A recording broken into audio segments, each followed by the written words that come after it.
Here we go. One more time. Previously on Knight's Quest. Rhaenyra Bjornsson was tasked by the Glenwean king to defeat the Chaos Wizard Quis. After defeating Quis, Rhaenyra released the spirit of Mirjik onto the world, who tried to destroy the Heart of Anima. Rhaenyra's friends were able to stop Mirjik eventually through magic of their own and by making a deal. Upon completing this quest, Rhaenyra gave up his role of being the hero. Now back in Costerine, his friends are going their separate ways. Katrina, Rhaesh, Trouble, and Abiil are going back to Tareve. Grorg and Eloise are freeing Bathilda and then going home. And Leroy, Jonathan, and Rhaenyra are going back to Gul'dan for now. So let us end our story by playing the final notes to the Song of the Hero.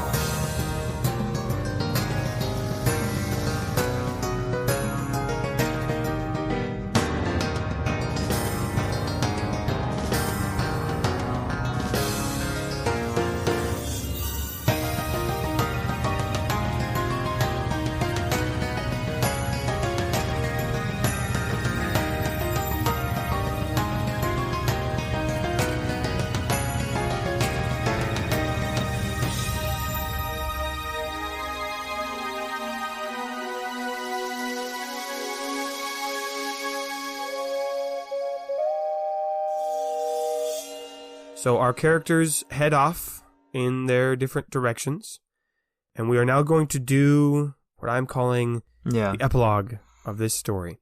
So how this epilogue will work to wrap up our story is each character will get to do 2 decisions, one on a personal thing, one bigger world impacting thing. They will each get a dice roll if needed, and that will impact how that goes. We might have short scenes for those, and then that will be the story. So we will start with our Tareve-bound crew. Okay. Who sees when they arrive?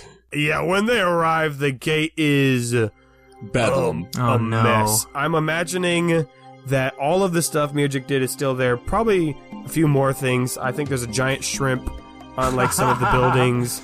I picture that the arch is now glittery, but not in a good way. It's okay, that's kind of obnoxiously glittery. And once they land, man, the heads of state are still in a mirror dimension right now.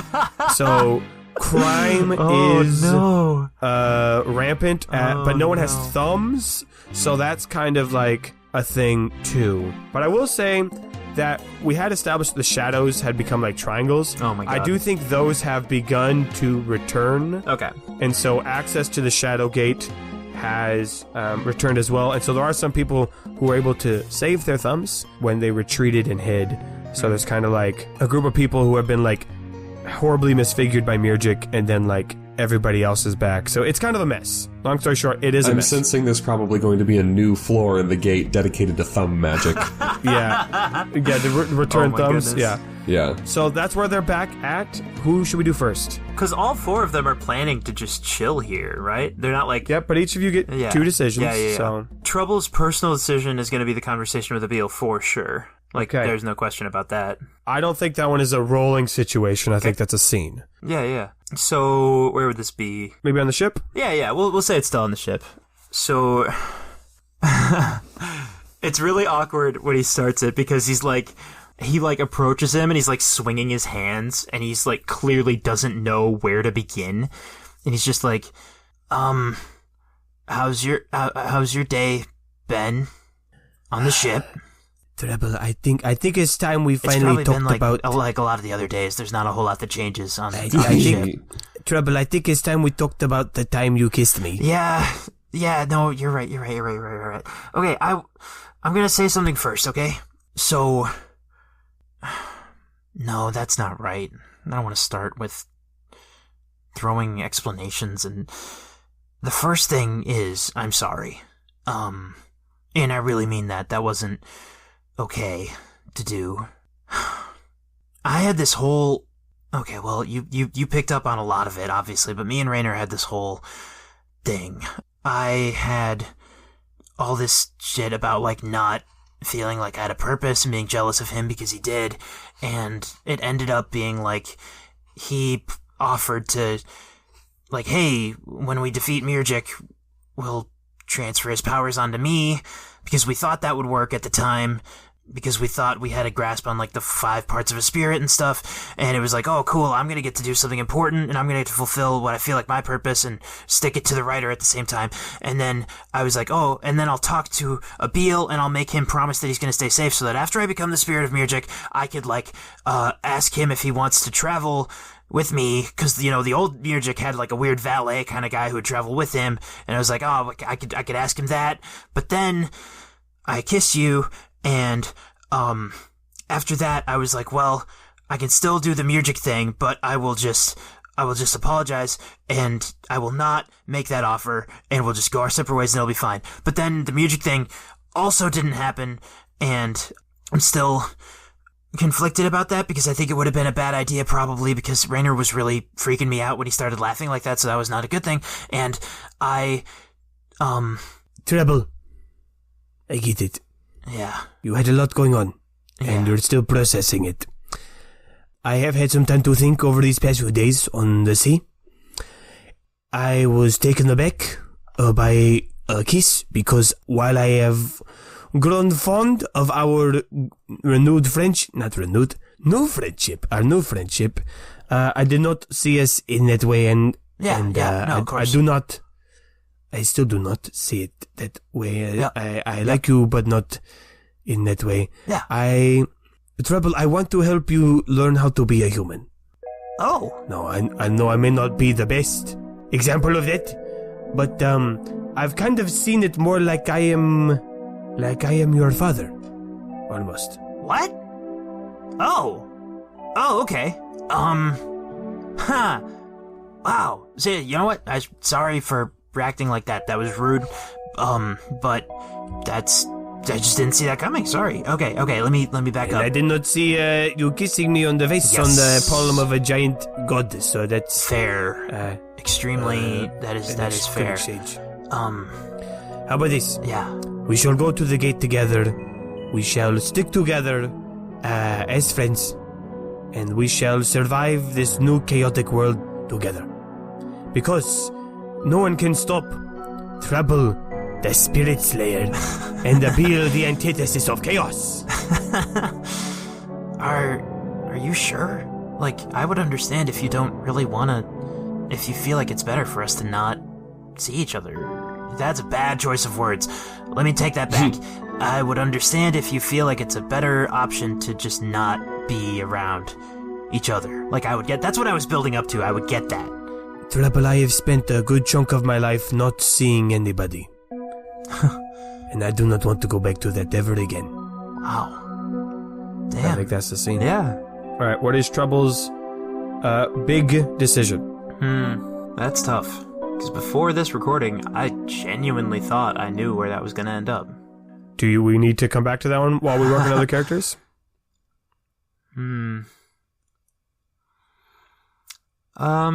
Yeah. Okay.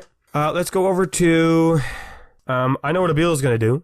Abiil's personal decision is that he wants to first figure out what happened back at home in the village of A. Yeah. So he'll make a journey, I think. I'm going to just say, well, we'll roll. We're going to roll and see how that results.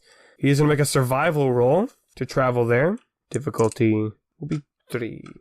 He's good at survivaling, though. Does he decide to go by himself? You know what? I'm going to say no, so let's add a boost to that. Good, because we needed that. Oh, good.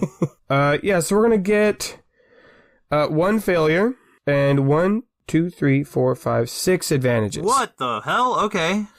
So I'm going to say that his journey back is unsuccessful. He does not make it back to the village of A. Oh my god. I'm going to say maybe they stole a sandrake in this new lawless gate. Whoa. And tried to travel there. But instead, along the way, 6 advantages. That's so many, yeah. He is going to find Bartuk and his Ajax. Whoa! What? And we will let that play out as its own episode. Hell yeah. Let that be its own thing. Okay. You said he doesn't go on his own. Was the full implication that Trouble is invited as well on this trip? Yeah. Oh, hell yeah. So Trouble's in this scene? Oh, so, hell yeah. Okay. That'll be a bonus episode. Yes. We'll resolve that. That has to be its own thing. Excellent. But that's 6 advantages, and that's got to be at least 3 of them. And then the other 3, I think, is that I'll just say that, like, he does well in this new chaotic city, actually, as the antithesis of chaos. He, like, that was a survival role, so he's able to survive actually quite well, and is able to, like, gain a reputation for himself in this city, and is, like, able to bring some order out of this, like, new lawless land, which I had been debating my second choice. Okay. I thought one option would be he then decides to work for the Blades as an administrative person, but I have changed my mind. The second option is going to be that there is no one in charge of this city, and he has just gained a bunch of rapport. We're, like, skipping time, right? This is not like a couple days. All right. I think he's going to try to, like, become an official of the city. Whoa, cool. Okay. Hell yeah. So we'll see how that role goes. That's accounting for sure. And I think what do y'all think the difficulty should be on that? For accounting. Well, like trying to become ruler of not ruler of a city, but like head official of a city. It's got to be at least difficulty 3, maybe 4. You know what? No, he's using his move. Weird. He's using his triumph play on this. He has a triumph play? Yes. Yes. His triumphant play What is it? You rolled it during the battle with Mirjik, didn't you? Yes, he did. He got a triumph play, and so his move is it uses administration to basically do like a big plan, and the move is called Never Be Forgotten. Yeah. Oh. And so what I'll do with that one is it basically lets him do an administrative role to like bring order out of chaos. And so that's what he's doing. So difficulty 3, I guess. And a boost from his rapport. Man. I'm gonna be really disappointed if this doesn't work. I know, but that's dice for you, baby. Okay, 1 success. All right. So I think Abiil, over the years, he's able to gain enough rapport that he doesn't become keeper of the gate necessarily. But I think eventually, as new societies form in this city, and maybe the Empress finds out about this and finds out about his efforts, he does get... You know, fuck it. He's now keeper of the gate. Fuck it. Yes. Wow. Excellent. Oh, so Abiil becomes keeper of the gate. Abiil's the keeper of the gate. Oh, now, how does that tie in with Bartuk and Ajax? We'll find out. We'll find out, baby. Find out next time in the bonus post-season content. All right. I know what Trouble's thing is. All right, great. So Trouble is going to... And also, let that set the scale for big world things you guys can do. World that's the level I'm talking about. Yeah. I hope this doesn't sound too, like, wow, that came out of nowhere with no build-up. I want Trouble to get involved with the research of magic in the Arch. And there was, like, a floor about memory magic, right? And, like, devices that could assist with that. I want Trouble to, like, genuinely work on... some kind of device that could help him with his hearing. Oh, sure. Like straight up magic hearing aids, right? Yes. Also, I love the idea. Does Trouble do anything about the fumble trade in the city? Yes. Holy shit. Hang on. Okay. How about this? I want to do both. I won't steal that from you. The new keeper of the gate, Abiil, bans fumble trade. There we go. Okay. Oh boy, that's good because then we can still have both things. Yes. Yeah, you can now work in the. Yeah. Like Trouble, I think I guess it's gonna be to see if he can effectively become a magic scholar, right? Yeah. Like on the level as some of these mages who work in the Arch.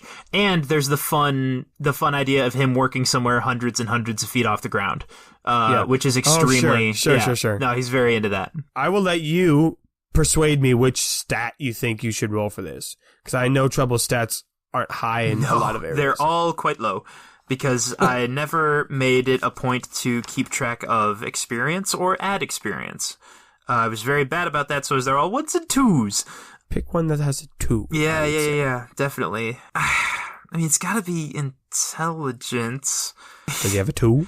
Yeah. He's got a checkmark in survival, but this doesn't feel like survival. Oh, no. All right. I don't know. Roll intelligence. Just straight up intelligence? Well, I was probably going to make it be like a rash assassination at the most, but difficulty to become... I'll let you pick. Yeah. I can make it be difficulty 2, and you just get like a decent job there. Difficulty 3 is to like cure your hearing. I'll let you pick. I don't want the hearing problem to be gone, if that makes sense. Like, sure. I want it to be like an aid that... Yeah. Okay. What I'm saying is, difficulty 3 is to unlock that magical ability. Difficulty 2 is just to work at the arch. Oh, boy. Do I get any boosts? I'll let you get a boost either way. Okay. Because of your friend Abiil. Okay, then I'll say 3. He's going for the big shot. Yeah. All right. I wish I could think of any other reason to give myself a boost, but I can't. This is epilogues. Oh, man. High rolling. Yeah. I'm not going to kill you, by the way, based on this roll. Yeah, I'm glad you're not going to kill me. I mean, there are epilogue options that could do that. Well, I got 3 failures, so a failure, but I got 3 advantages. Okay. So your goal was to create a hearing aid. You do not succeed in that. Yeah. I will say that you have 3 advantages. Maybe you don't become like a magic scholar. Okay. But you become, I think maybe you like are trying. You try to become involved in the gate, and you're not getting the like study part, the like sit down and do research part. It just isn't working for you. That absolutely tracks, yeah. But the people who do work there as the gate is being rebuilt do realize, hey, hold on, this guy's got like, he's like useful. And so you become a, like, not emissary, but like... I like the sound of it, though. You become, what's the thing? Ambassador? An informant? No, more like an informant where like... You want trouble to be a spy? No, not that kind. Where like, you give information to the researchers about fumbles, about spirits, about magic. You've just learned a lot of things. Oh. A consultant? Consultant. Okay. Sure, yeah.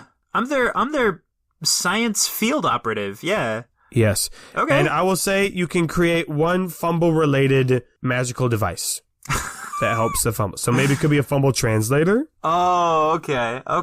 Wow. It could be a network that lets them travel the city safely.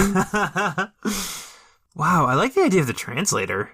That has potential for all sorts of nonsense. Okay, great. Okay, yeah. Let's go with it. You invent a fumble translator.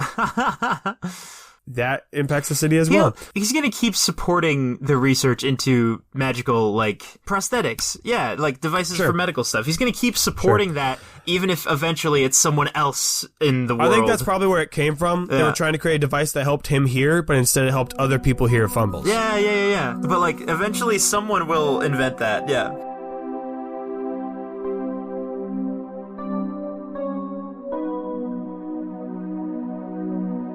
Okay, Jake, do you want to go next? Yeah.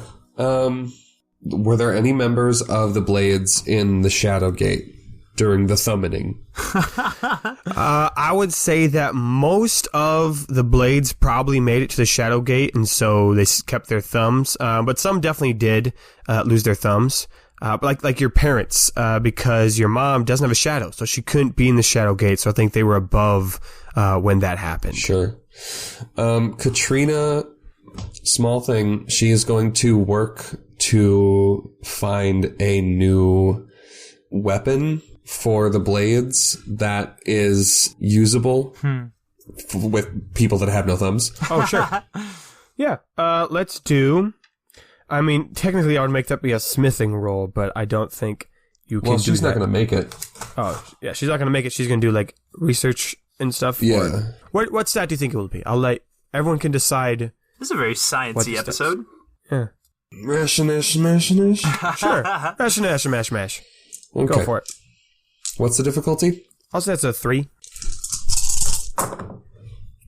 Okay. Are you fucking kidding me? Do you get assistance from anyone? Whomst. Rhaesh would probably help. Sure. Yay! Get a boost in there. You better fix my entire fucking life. All right. So it's a failure with advantage. Okay, great. You are unable to create a new weapon for these people, but you will have a different revelation instead. Oh, so you don't create a new weapon, but it was rash assassination. So you think of something else. So maybe a new thing they could do instead of stabbing. Maybe it could be a defense type. Maybe it's a new type of martial arts. I'm spitballing here. Take whatever you want, branch from it. Katrina finds it really hard to make something that hasn't been made before, and it's not really her area of expertise. And so instead, she decides to teach the blades as a whole. Now, hold on, sidebar. Is sand magic...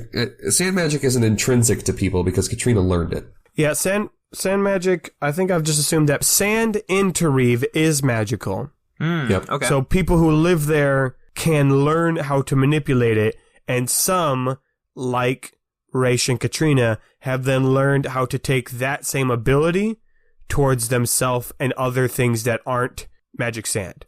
So I would say lots of people, a majority of people can do magic with Tarevian sand. A rare few can do turn yourself into sand. Sure. Katrina takes this focus group of thumbless assassins and starts teaching them. They eventually become, like, feared because not only do people not know who they are, but they don't know when or where they're going to strike because they can look like anybody. They don't carry any weapons. They just have a bag of sand on their person. And that is their weapon. Wow, Katrina teaches them how to turn sand into glass weapons that can then be, like, disappeared at a moment's notice. Sure. Or, you know, using it as defense. But there's just this, like, crack squad of, like, assassins now that specializes in, like, sand stuff. Yeah, I love that. No joke, that's terrifying. Yeah. What's going to be her big impact?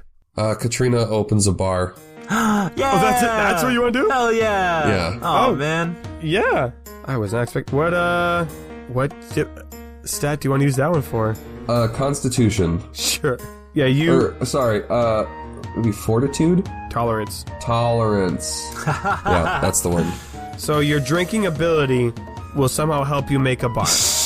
Yes. Okay, we'll see how that plays out in the I roll. love that. Okay, I'm going to say difficulty 2, 1 setback because the city has fallen apart, 1 boost because I think your dad, Salazar, has been craving to be a part of a business. Oh my goodness. Now, he won't own it, he'll respect that it's yours, but he will lend his business skills, if you'll have him.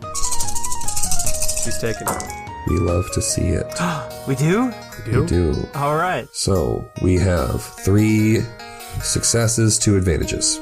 Great. You are able to open up a bar in the gate. With the 2 advantages, I will say you can you got lots of options. It's yours. It can become very famous, like very successful. You could have it tie into the blades, and so it becomes like a front for the blades, and thus making the blades prosper more. Yeah, okay. So she...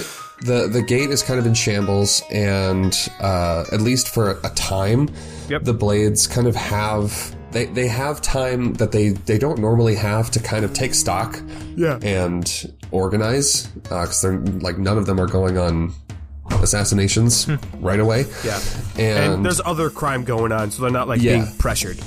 Right, and Katrina can't think of like what the assassin version of a fundraiser would be, and then she realizes, oh yeah, crime. And so she goes from bar to bar, drinking den to drinking den, making bets with people, and like slowly amassing enough money to start her own place. She calls it the Dragon's Den, and that's awesome. She uses her contacts in Costerine and Rillian to import foreign alcohol, and so there's now a central place in the gate, which is this huge port city where you can drink and try and sample and taste test stuff from all over. Yes.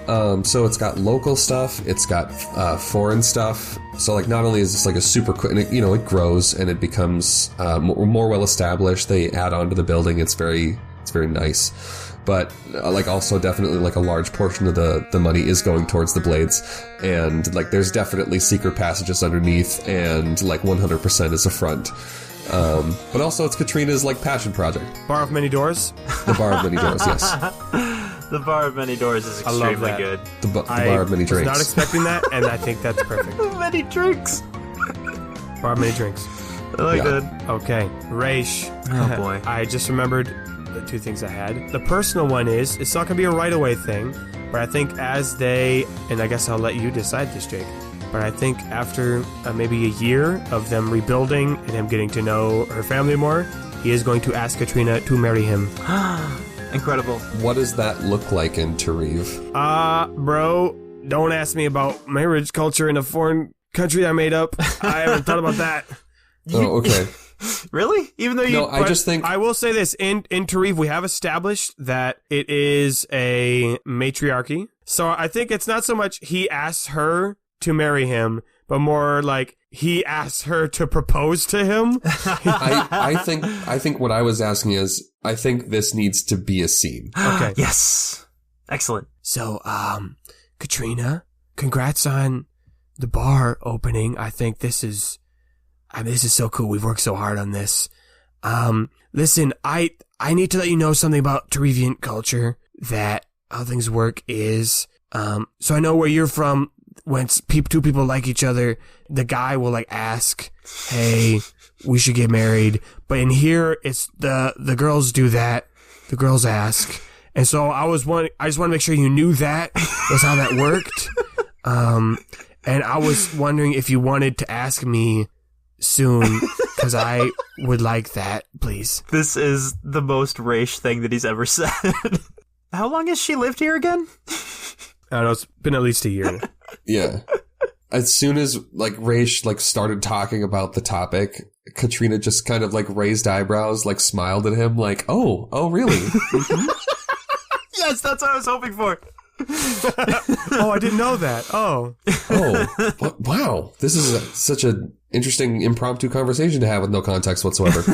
I think Katrina says, "So, I mean, would you want me to want to ask you?" Well, yes, I was kind of hoping, I thought you'd pick that up. And also, usually we celebrate a wedding proposal over a glass of sukma.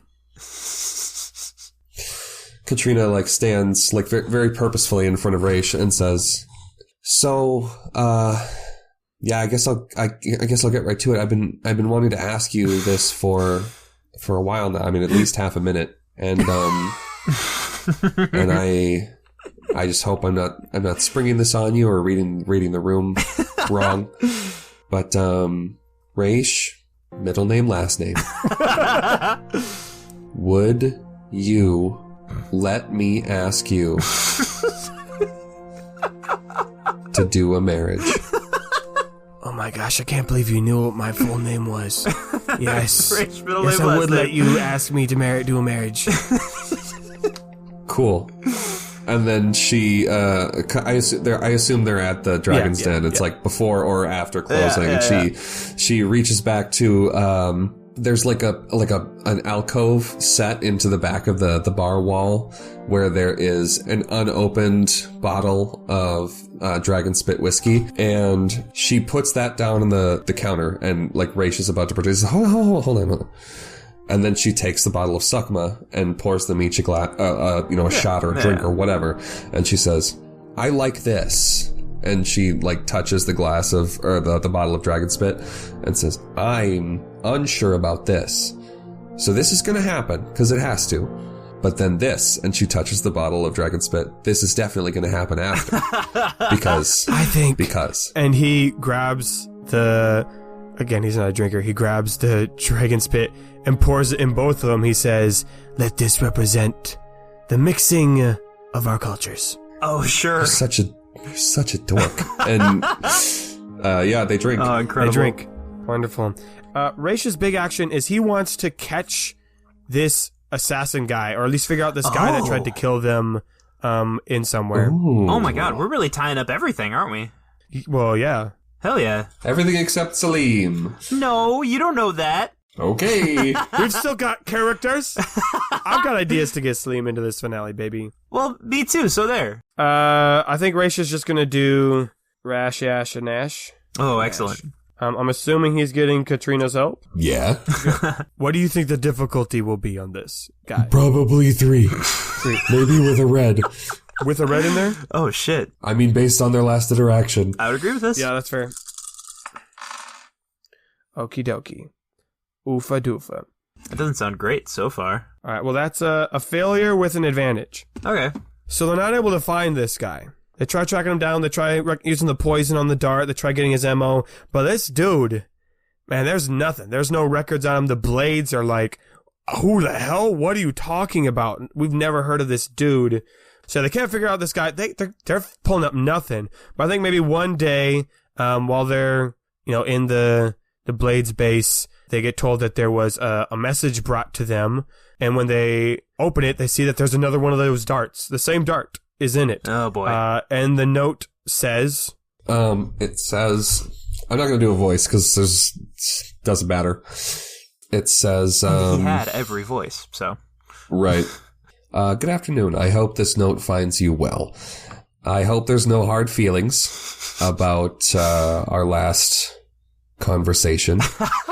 I mean, you know as well as I do, a job's a job's a job's a job. But you'll be happy to know you are off my naughty list, for now at least. So you don't have to worry about me. You also won't have to worry about bumping into me. I'll make sure of that. Iron sharpens iron. Player respects the game. You just keep doing your thing. I'll just keep doing mine. We won't get in each other's way. Unless we have to, of course. All that said, the bar's lovely. Signed, The Spook. The Spook. The Spook. Man, I hope we hear from the Spook again. The Spook sounds a little bit like a Mario enemy, I'm not gonna lie. It's too late. Okay. Nope, too late. We're moving on. As long as we're adding things to the Tarif stuff, I want one line where during the long time that Trouble is getting this position at the Arch and doing his work and doing his research and such, there's one day where when he gets that field position of being a consultant and he's been working at it for a long time and he has the courage and the confidence to tell a cute scientist who's working on a lower floor that he really likes his outfit that day. That's all. You don't know what's going to happen after that, but you know what? There might be a lot that happens after that. We won't even know, because it's the epilogue. Moving on.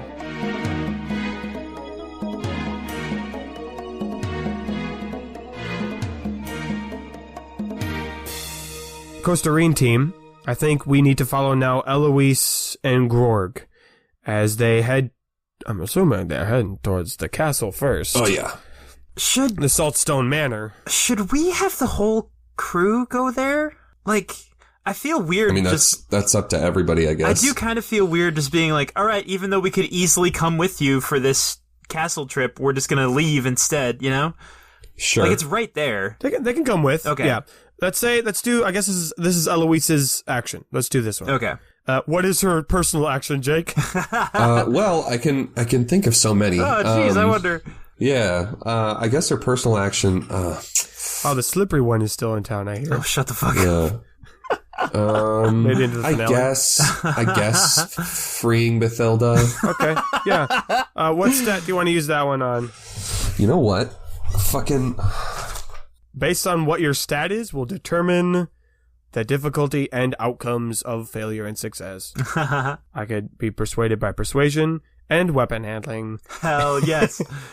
And fear and camaraderie. And you got options. See, the problem is I don't have any ticks in fear, but I also don't think that weapon handling is going to be the most diplomatic approach. What stat are you choosing? So Eloise is going to use a move. Hell yeah. Ooh. It's called Stylist. Stylist, yes. Which adds a boost to a charisma roll. Yes. Because she has been planning this the entire, trip, but more specifically the boat ride to Costa Rican. Yes. She has her hair's done. She's got all of her accessories. She's got her outfit picked out. She's gone for more, took some style tips from the keeper of the gates, like battle dress. Ooh, excellent. And so she's got the true class horns, the whole 9 yards. to go and like meet with the king. And it probably took the whole ship ride to get the hair untangled.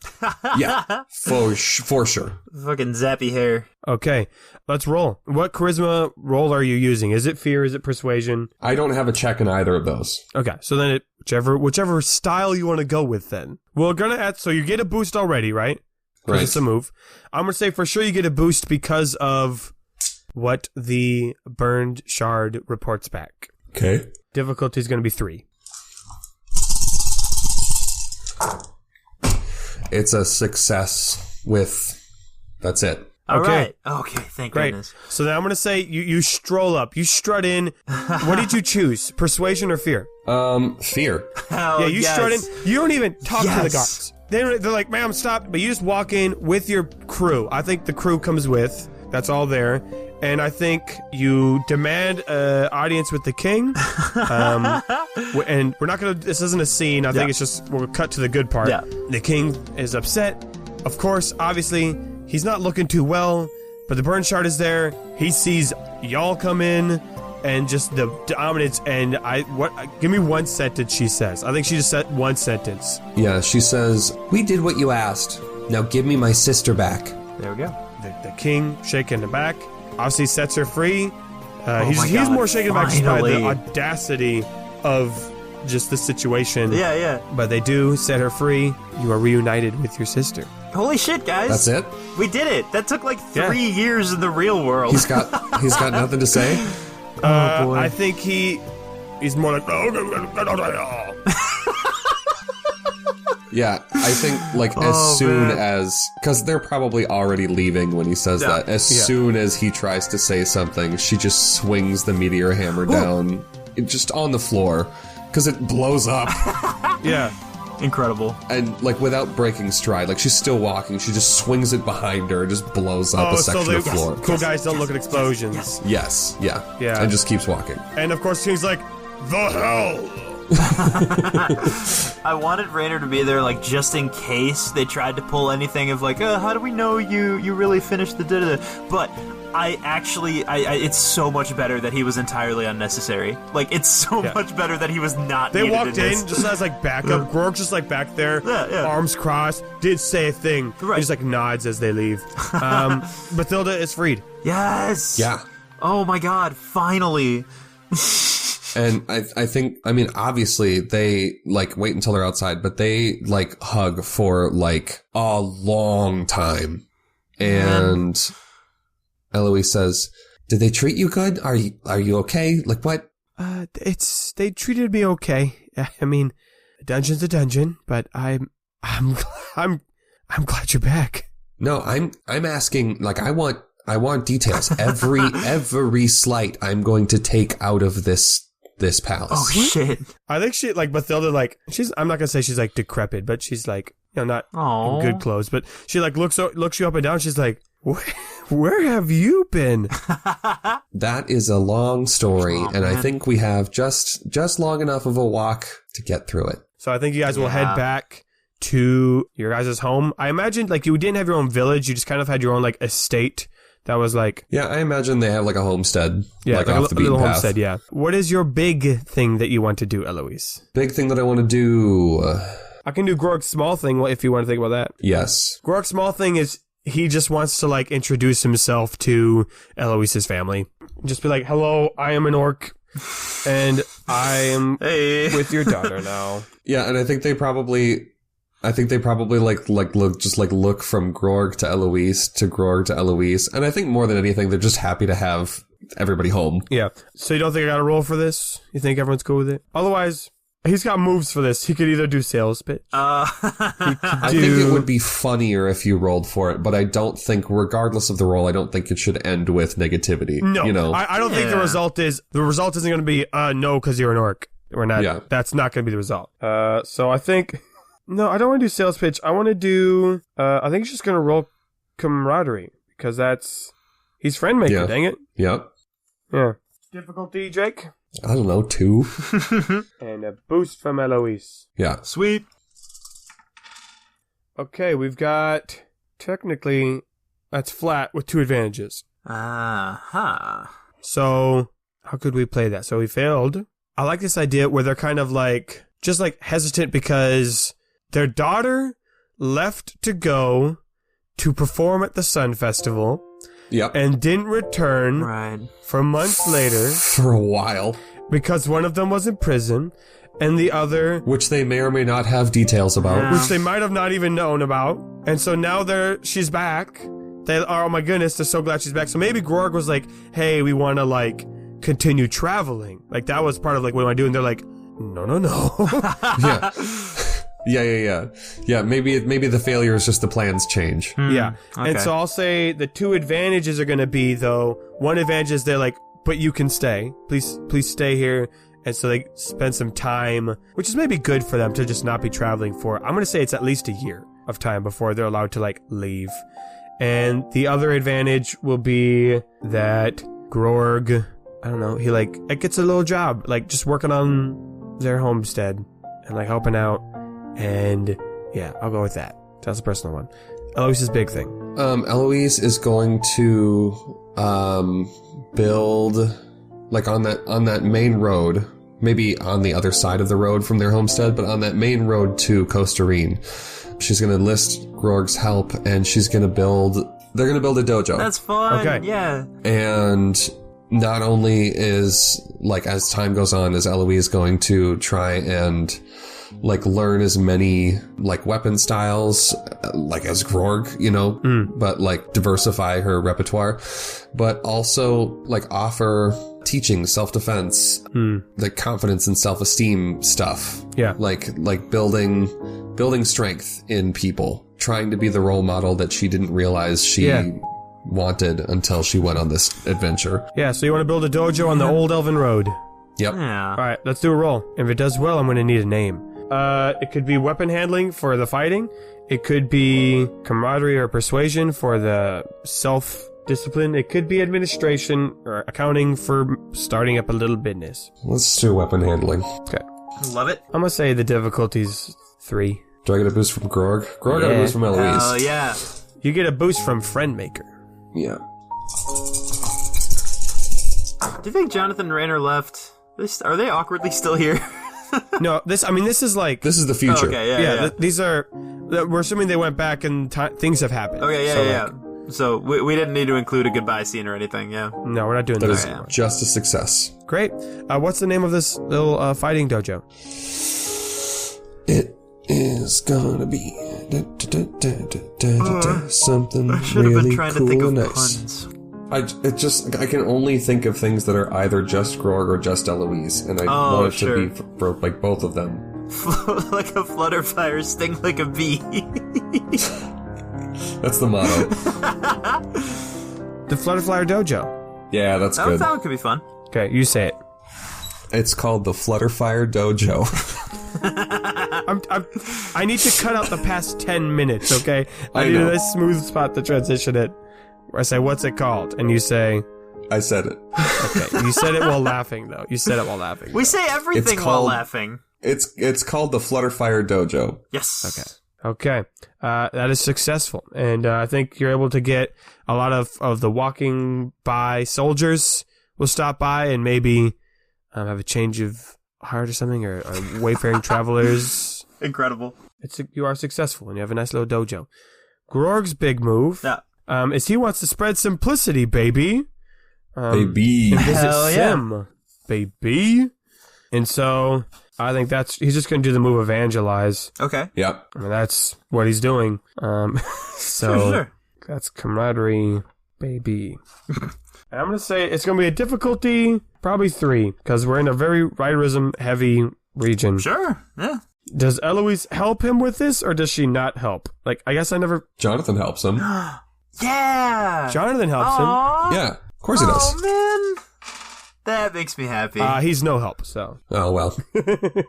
He tries. Oh, no. That was exactly 4 failures and 3 successes. And so it's a failure. Huh. That sucks. It lines up with the world, I suppose. I think Grorg uses the dojo as a spot to, like, promote the simplicity, and everyone's like, thanks, man, but, like, we got riderism, you know? It's like, we're good. I think I'm starting to see why other stories don't do this at the end. It's, like, really depressing when it doesn't work out.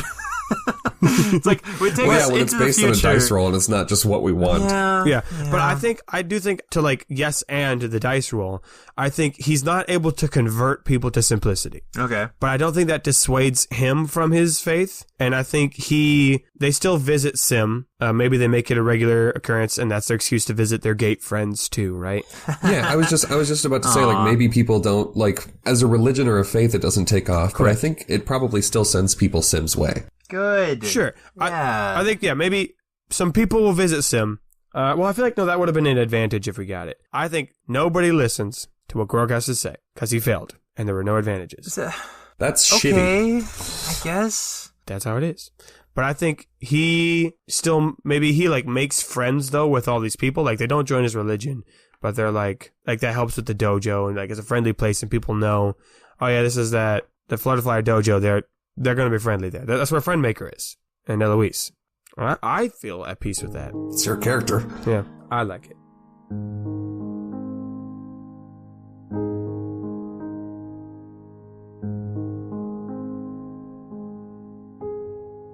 So back to our Goldon 3 now. They arrive in Goldon and it is exactly the same as they left it. Except for Tanner and Taylor's house is now the same house. Do we want to do Quis first or second to last or? I think we can do Quis first. Okay. So I don't know who it would be up to bring it, but they bring. I should have known you two would be in cahoots. They bring Quis's ashes to Lord Burnrest because, like, they have to. And yeah, I think Raynor had it in like a vial or something, right? Yeah. I mean, I assume Lord Burnrest is surprised to see them. Yeah. Yep. At the very least. It's a hell of a story to tell. Yeah. I think he invites them in. They go to the drawing room and they get some room temperature water, which is a little sad. They talk for a while, and at the end of it, Burnrest kind of nods, and he goes over to like a side cabinet, and he picks up an envelope that's been opened, and he hands it to the group. And it's a letter that Quis wrote while on their adventures, and he mailed. And it says, "Dear Bartholomew, I've been thinking. Lots been happening. I'll have to tell you about it when I get back. But for right now, you know, I did the whole convenience magic thing. Well, I've been experimenting, some of my own volition and some not. And I think I'm onto something. I want to delve more into it, but I don't think I can do it alone. I know I have some of my inheritance left. Could you hold that for me? And tell me if this sounds stupid, but what would you think about opening a school for interpretive magic? Like taking spells that were like existing spells and trying to find new uses for them, or looking at the wording or the spirit of the spell and turning it into something new. I mean, I've done it a few times, but I really think this could be something, you know? Anyway, hope things are well on the home front, and get an omelet for me at get the Sissy and Giggles. I don't know why I work there. That's really hard to say. He wrote it down. Yeah. And he still is like, God. Oh, that's hard to say. Yeah. Shut up. Okay. Quis. All right, let's roll for Quis to start a school. Man. Quis, what stat do you think you use posthumously? Well, we gotta add in boosts from us now that we know about it, right? Yep. Like, there's no way we're not letting this happen. Spellcasting? Sure. Yeah, your knowledge of spellcasting. Yeah. Roll difficulty 3. A boost, 2 boosts from your friends. Cool. That is a success with 4 advantages. Yes, nice. That's so much better. So obviously Burnrest, I think maybe Quis, like, in his note that he sent, included some of his, like, spell notes as well. Yeah. Like, that's what's like, hey, like, here's what I mean. Here's what I'm talking about. Yeah. I'm going to say with the 4 advantages, maybe Burnrest or the boosts, since they were helpful, Leroy and Raynor are able to help. They get in contact with maybe some of the people that they've met along the way. Some people in the gate or the people in Varden. Yeah. They're like, yo, can we make this a thing? And they're going to be like, absolutely, it's a thing. So I will let you pick, Jake. We could have it be in any of the 3 major locations we've been. It can be in Rillian, Glenwood, or Tareve. I think Rillian makes sense, like proximity to the The heart? The heart, yeah. Yeah. They start a school because there's already Instagrams over there, so they kind of like add it as like a program to one of the existing. It's an elective. No, it's like a whole degree you can get kind of thing. Nice. That's fun. And it's named after, I think they named it after Quis. Yes. Yeah. Man. And that's like 2 of the advantages. I think the other 2 advantages, do you got any ideas? I think maybe it inspires or like helps the come up of like a major figure in history. Like, it like helps to build that person up to do big things. There will be an important Rhaesh political member who came up through this system. Oh, cool. Okay. So we'll play with that later. Nice. Yeah. You know what? Maybe do they name themselves after Quis? Maybe. What a power move that is. Jesus. Well, like maybe they like didn't choose that. Like maybe they were born and their parents named them that, and it like. Or maybe it's like a derivation of Quis. Yeah, maybe Quith. Maybe that's Quith. Yeah, his name is. That's I like that. They become named Quith. Oh, man. Yeah. The other advantage is just because whatever building the school is in, it has kind of like a witch's hat rooftop. Yeah. And the top section is floating above the rest of it. Cartoonish. Yeah. Yeah. Okay, that's Quis. That's really good. Jonathan, or I think we'll do Leroy now. Okay. So we'll bounce back and forth. Then we'll do Jonathan, and then we'll do Raynor. Okay. So as you guys are walking, again, the original time that you walked back into Goldine, you went to Burn Rust first. And then as you left, Leroy kind of gives a little salute. He's like, all right, I'm going to head to my folks and I'll see you guys tomorrow. Because he's not leaving right away. His personal thing that he's going to do is he's going to try to destroy the That's What I Said room. Wow. Okay. He wants that thing gone. All signs of Murgic in the house. Goodness. Gone. Wow. Okay. So what would that be? That's a great question. Wow, Leroy has so many stats we never use. Can I make I swear you guys, it's a cooking roll. That he, like, intentionally starts a fire, like, in the house to, like, burn down that section of the house. By cooking? With cooking. Hell yeah. Because they got ovens in the house. All right. Yeah. Okay. Yeah. Intentionally doing it wrong. Leroy burned his own house down is not the direction I expected this epilogue to go. But you know what? It's very It's hidgety. bold. It's true. He's seen it. He calls it Quithnos. Oh my god. Call back. Oh my god. That's a triumph, baby. Can't be fucking real. You can't be serious. I'm actually going to save that one. Oh my lord. I'm going to save that for my next thing I'm going to do. Oh, okay. I was like, what the Okay. what? Because we're going to save that. But let's do the rest of the math, folks. Yeah, that's a success with an advantage. And I'm going to save the triumph for the next one. So I'm just going to say he is able to keep the fire contained so it doesn't burn down the whole house. That's good. It just burns down that section.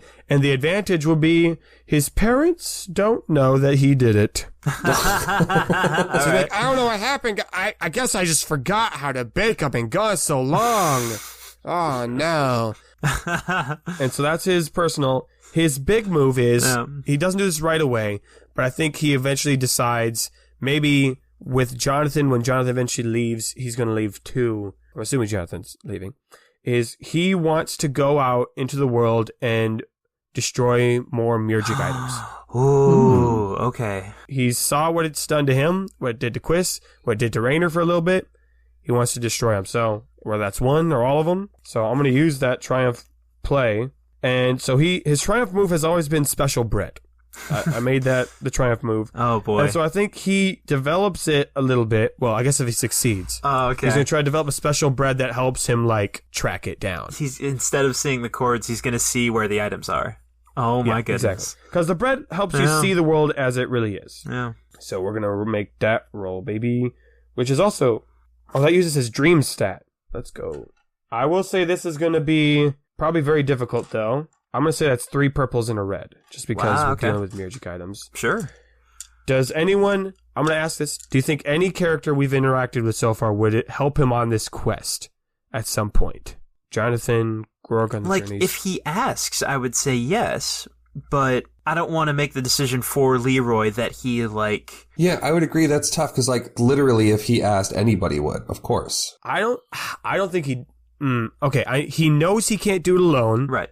Because of his past addiction to it. So he would probably ask Jonathan first because they're leaving together. To destroy, I think he would probably go with to destroy, like that's where it starts, to destroy that rock. Oh. And he says, I want to keep going. But except the whole point was to put Mirjik in the crystal at the Right, so Oasis. I guess they're not destroying the rock, but like they do that, and then he's like, I want to keep going. Yeah. Okay. I dig it. Would Jonathan accompany him? Yeah. Okay. I'll add a boost. 1 success, 3 advantages. Hell yeah. So I think what that'll mean is they will find something Mirjik and be able to destroy it. Nice. I think I kind of want to leave that up to maybe a future recording. Like that's a little stuff. So I won't say which item they find, but they will find one. All right. With the 3 advantages, though, Jamie, if you'll allow me, I think part of their journey is they try to find Salim. Oh, okay. This is different from what I had imagined. Because Salim doesn't get an epilogue turn. He's not a player. No. This is good. Because if they're searching for musical items, pretty much everything on Salim's person arguably fits that bill. Yep. So, where would he be? I think he'd still probably be... I mean, he couldn't have gotten too far. Yeah, so I think they eventually find him in Rillian. You know, maybe that might tie into Jonathan's story of going back there. Who knows? We'll get to that in a second. But yeah, they'll eventually find Salim. And, well, I already did my roll, so that's just some of the advantages, is that they find Salim. What they do with him, we'll find out. But they find him, and they're able to find Mirjik items. And there is some success to their Mirjik stopping quest. Do they completely eradicate Mirjik? I don't think so. Right. There's 4 other Mirjik items out there. I don't think they find all 4 of them. But I think they find at least one. Leroy takes both of the Chubs, Chub the dog and Chub the rock that is now a dog, on his journeys. Incredible. And PB, well, I'll let Rainer decide. The dog formerly known as Chub. Let's see. You're rolling a die for PB? Yeah, odds are PB stays in Goldon. Evens are PB accompanies Leroy on some of his journeys because he wants to see the world more. It was odd. PB stays in Goldon. Great. That makes sense. Yeah. That's his home. That's PB's home, too. So that's where Leroy says as he dips back in Goldon. Jonathan and Rainer are walking towards Rainer's house, and eventually Jonathan has to turn a different way to get to where he was last living. Yeah.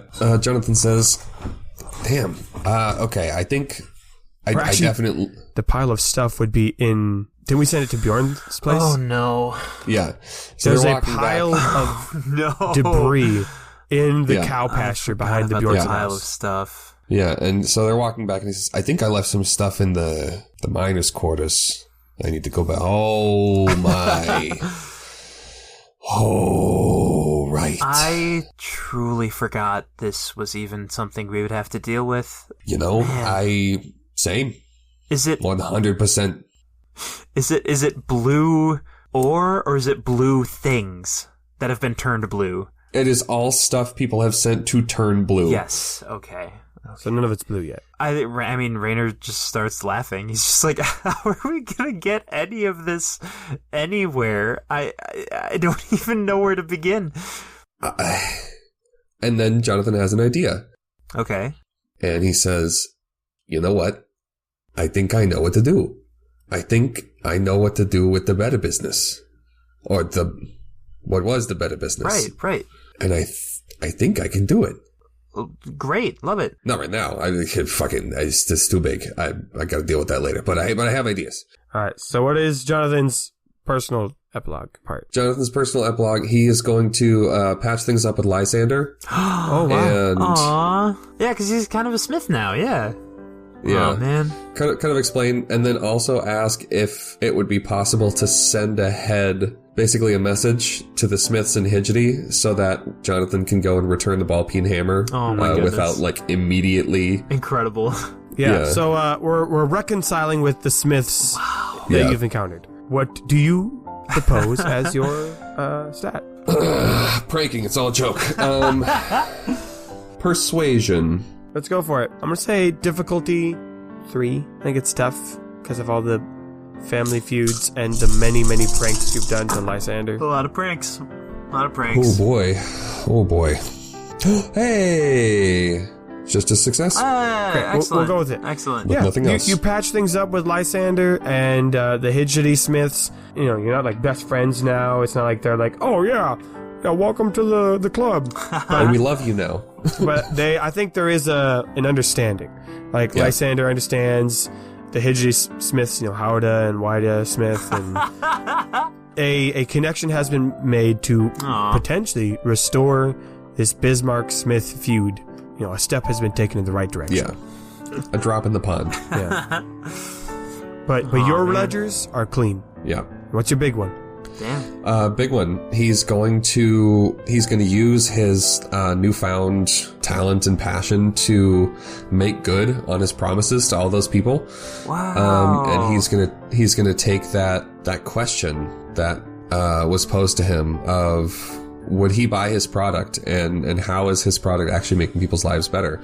So he is going to take what people have sent him and genuinely try and improve it. Holy shit. And make them better? Yeah. Yeah. Make them better. Oh, man. Wow. I think that's got to be a smithing roll. That's I agree. fantastic. Yeah. Which you do have a stat in now. Yeah, I do. I think I'll do difficulty. I'll give you a choice. 2 is you accomplish this task. 3 is you're establishing a good business. Ooh. Let's do 3. 3. It's a success with a disadvantage. Okay.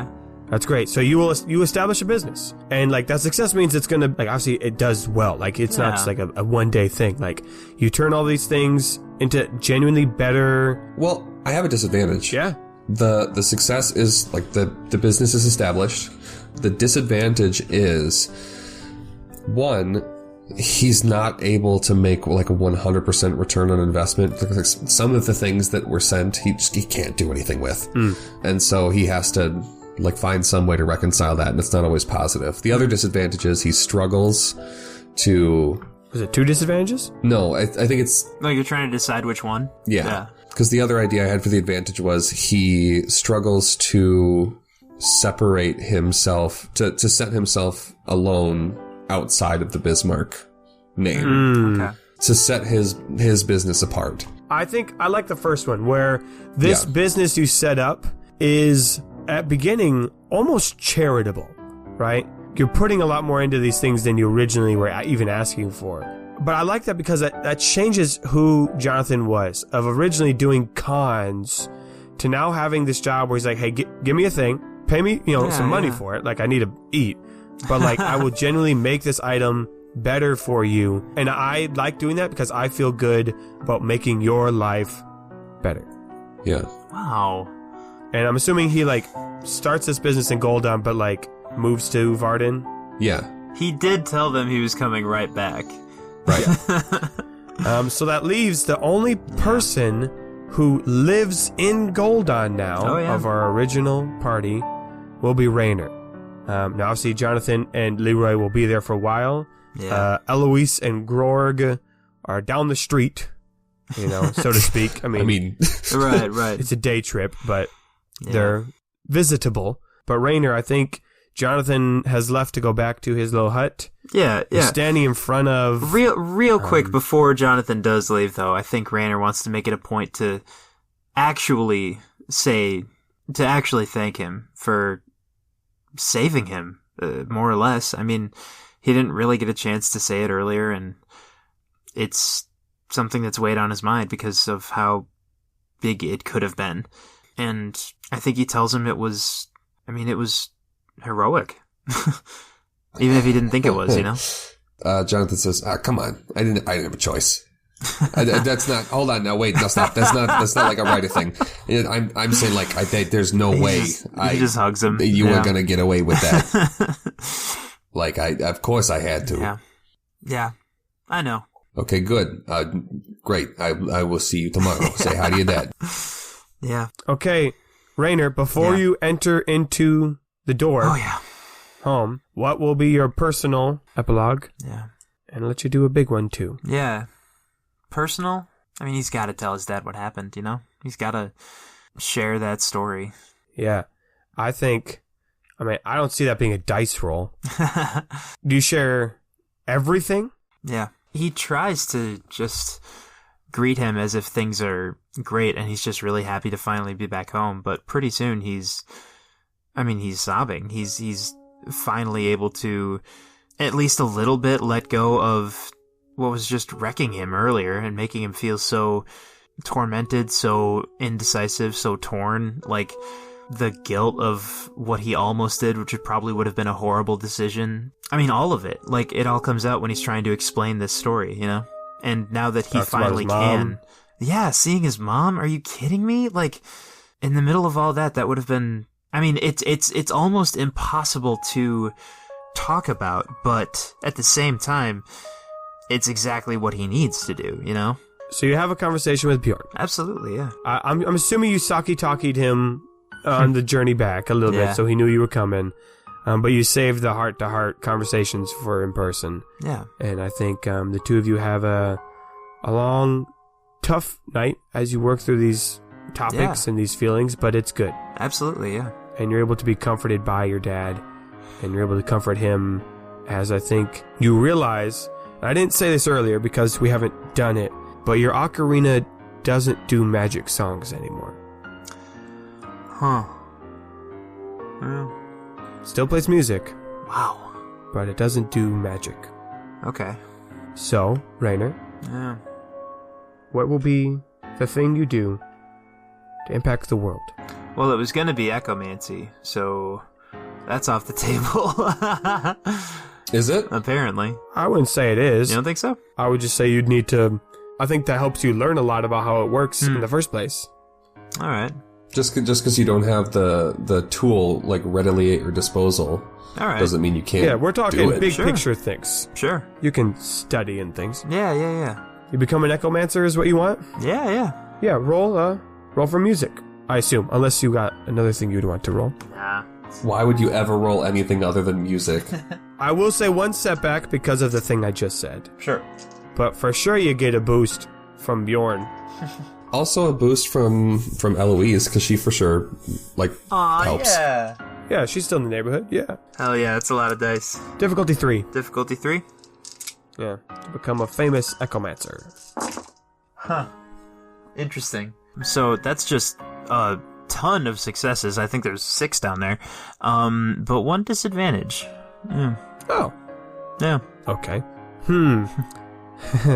Was the setback a disadvantage? No, it was actually blank. Okay, so then the disadvantage does not come from your ocarina problem. Okay. So yeah, you become an echomancer. I think you figure out ways to make other instruments magical or to even re-enchant the ocarina. You just got to get some other anima in there. Yeah. I mean, that's all it is to it. You've got connections, you know people now, you know. I think Rainer stays near Goldon for the most part. He has wanted to come back home so strongly, and he is not gripped by any kind of wanderlust for like a very long time. Like, he has people in other cities and other countries, but he also has ways of communicating with them. Like, he's still got a song to summon a Zajax on call. That's true. So, like, he knows how... And Jonathan. Yeah. So he knows how to get items and artifacts that, like, can allow people to communicate. So he's able to stay in touch with people, visit occasionally. But for the most part, he stays in Goldon. And I think that's where he lives out a good chunk of, honestly, the next part of his life. Yeah, and then I think that'll be the disadvantage is you become an echomancer, which is more than just a bard, right? You're not just singing songs, but you can do magic with your songs. Sure. Like, that's what's different than your dad before you. Right. But I'll say with the disadvantage is that because you keep locally, you're well known at home, but you don't become like, and maybe you never wanted this, but you don't become like world famous or well known in other countries. It's Goldon knows you. The king probably remembers you. Hard to forget. Yeah. But you're just Rainer Bjornsson, the Goldon Echomancer. Yeah. I think that's exactly what he wanted. And so, Rainer, these things will happen to you. Yeah. This is your ending. But you stand in front of the threshold of your door. What do you do? He knows that as soon as he takes the next step, his life is ordained by someone else. And that in itself is freaky, but it's also where his dad is. And it's the way life is for everyone else. It's a life where he doesn't have to keep deliberating about destiny all the time. And maybe he never really needed to in the first place, you know? And I think when he takes that step, he's not really nervous about it anymore. He feels like he's finally able to rest. And he's happy. And then as he steps over the threshold, he says, "Hey, Dad." Oh, good evening, son. It's good to have you home.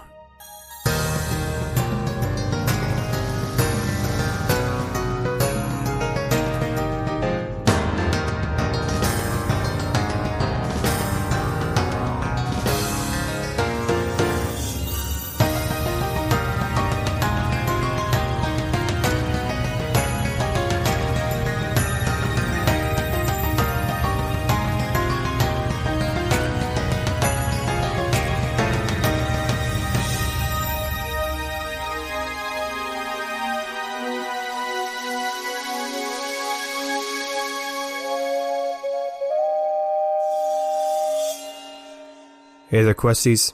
It's me, Nathan. Thank you so much for listening to Night's Quest.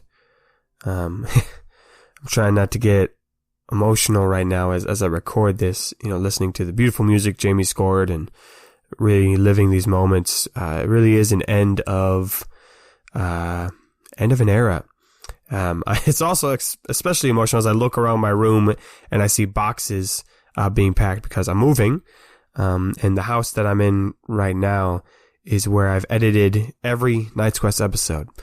So it's just really solidifying that moment, for me. So thank you. Thank you for being here on this 124 episode journey, or 146 if you count all the bonus content, over 4.5 years of time. Lots of, I'm not even gonna count how many minutes of content, how many hours of content, but a lot.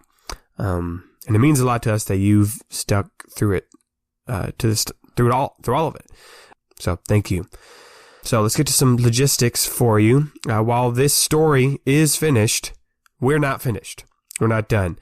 There's still going to be more stories that we're planning on telling, and I'll get more into those juicy details about what those upcoming stories look like in our upcoming post-season nighttime. So I'll save those details for there. Speaking of that nighttime, send in those questions. Send in those questions, please.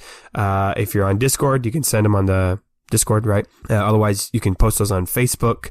Send us a DM on Instagram. Just leave a Reddit post about it and we'll find it. I check the Reddit often, so I'll find it there. Or you can email us at nights.quest10@gmail.com. So send in those questions about anything to do with the season finale that maybe you're confused by, or we didn't answer well enough, or just about the whole show in general.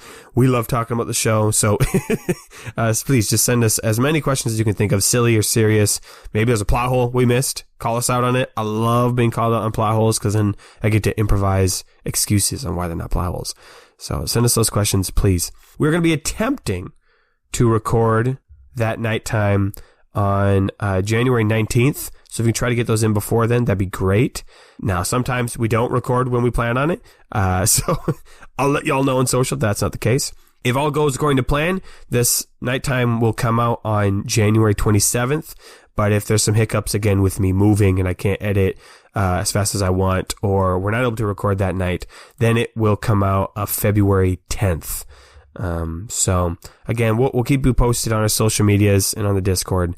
So know that there's flexibility now as we have wrapped up this season.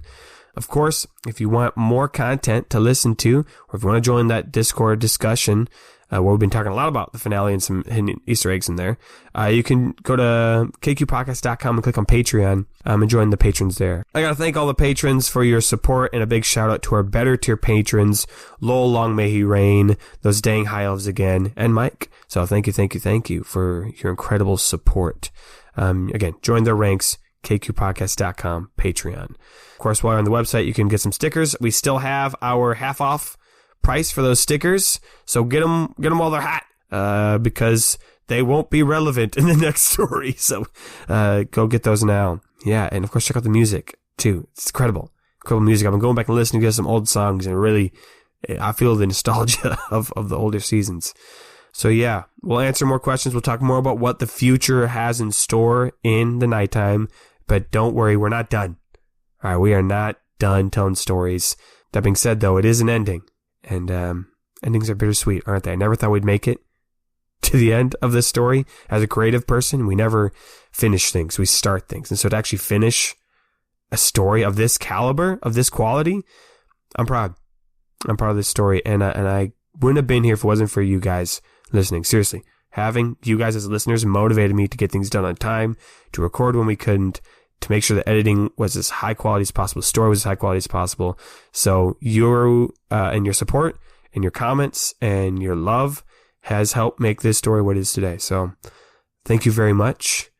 I'll talk to you in the nighttime, and may your place in his story be long.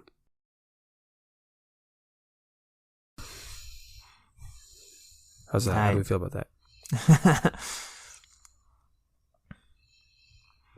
I can't think of anything else. Jake, thoughts? My friends. Yeah. Let us end our recording. Yeah. Damn.